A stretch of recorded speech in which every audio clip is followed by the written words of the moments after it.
नवरा आणि बायकोच्या नात्यात एकमेकांप्रती विश्वास असतो. कितीही भांडण झालं तरी एकमेकांना सांभाळून घेतलं जातं. पण अनेकदा काहीतरी बिनसतं आणि त्याने नात्यावर परिणाम होतो. उत्तर प्रदेशच्या झाशी जिल्ह्यात एक प्रकार समोर आला. आपण काबाड कष्ट करून पत्नीला शिकवले, पण सरकारी नोकरी मिळाल्यानंतर ती पळून सोडून गेल्याचा आरोप पतीने केला. आपलं म्हणणं पटवून देण्यासाठी पतीने काही फोटो आणि व्हिडिओ शेअर केलेत. काय घडलाय हा प्रकार, सविस्तर जाणून घेऊया. नीरज विश्वकर्मा आणि रुचा यांनी 6 फेब्रुवारी 2022ला विवाह केला होता. त्याआधी 5 वर्ष ते एकमेकांना भेटत होते.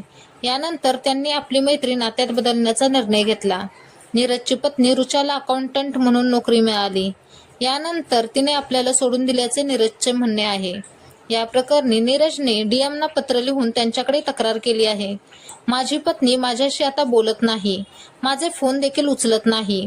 आम्ही 18 जानेवारी 2024ला शेवटचे भेटलो होतो. तेव्हा ती घरून बाहेर पडली.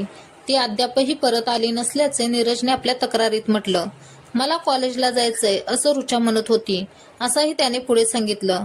अकाउंटंट पदासाठी नियुक्तीपत्र घ्यायला रुचा जाणार असल्याचे समजताच नीरज कलेक्टर ऑफिसमध्ये पोहोचला. पण त्याला भेटण्याऐवजी रुचा दुसऱ्या दाराने निघून गेली, असे नीरजने म्हटले. साधारण 2.5 वर्षांपूर्वी आम्ही औरछा मंदिरात लग्न केलं होतं. यानंतर मला शिकायची इच्छा आहे, असं रुचा म्हणाली होती. मी मजुरी करून तिला शिकवलं. यासाठी मला कर्ज देखील घ्यावं लागलं.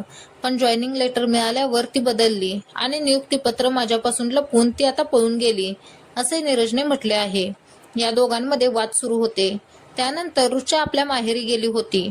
यानंतर नीरज विवाह अधिकारांसंबंधी कलम 9 अधिनियम 1955 अंतर्गत फॅमिली कोर्टात गेला.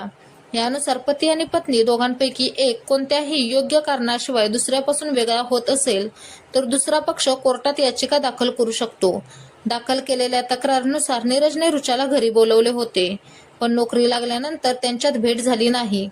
एकदा डीएम कार्यालयात दोघांची भेट झाली होती.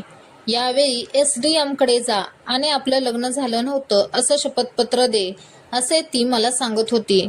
पण आमचं लग्नच झालं नाही असं ती कसं म्हणू शकते, असं नीरजने विचारले.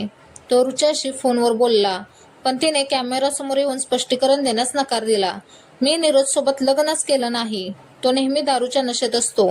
आम्ही रिलेशनशिपमध्ये होतो, पण लग्न केलं नव्हतं, असं तिचं म्हणणं आहे.